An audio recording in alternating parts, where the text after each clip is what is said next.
Am I the a-hole for refusing to be a guardian to my dad's new stepchild if something happened to him and his wife? My dad got married last year and his wife has a 4-year-old child on the autism spectrum. For this reason, there have been a lot of concerns about what would happen to him if they both passed. His biological father is not in his life and neither are the biological father's extended family. My dad's in-laws are around, but none would be willing to take responsibility for him and have all said no to being guardians in the event of something happening. She had a friend who agreed but changed her mind after having another child herself. None of my dad's friends were willing either. This led them to me 21F. I don't have a close relationship with my dad and hardly know his wife at all. I met her twice, I think, and her son once. I don't live with them or rely on them financially. My dad and I might speak once every couple of months if he has something to say, and if not, it's like once every 6 months.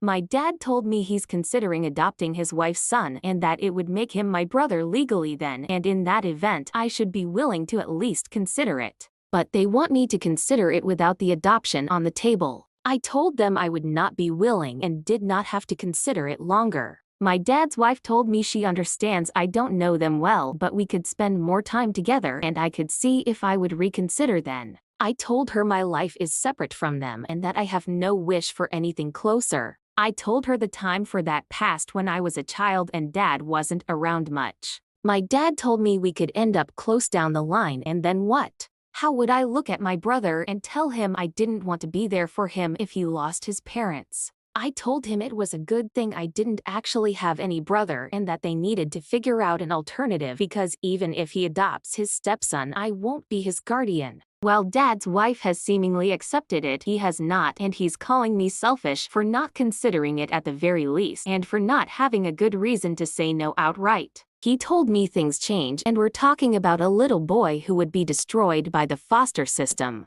I told him that is not my problem. Never asked to be part of their new family dynamic. My life has moved in a different direction and I don't feel obligated to shift it back for them. Just because someone is related to someone you're related to doesn't mean you owe them lifelong commitment or emotional responsibility. So am I the a-hole for refusing to be guardian to my dad's stepchild if something happened to them? Here are the top comments. Not the a-hole. Raising an autistic child is a huge ask, and your dad needs to take no for the answer. Time for stepmom to contact the boy's father's family to make arrangements. Even if your dad was the best parent ever, you are not responsible for the kid. So the child's own father doesn't want to step up, the father's family doesn't want to step up, the mother's family doesn't want to step up, your father's family doesn't want to step up, however your father wants to adopt. So making the child technically your brother, but you're the selfish one? Just take a leaf out of your father's parenting style and step away. Your future is not their safety net.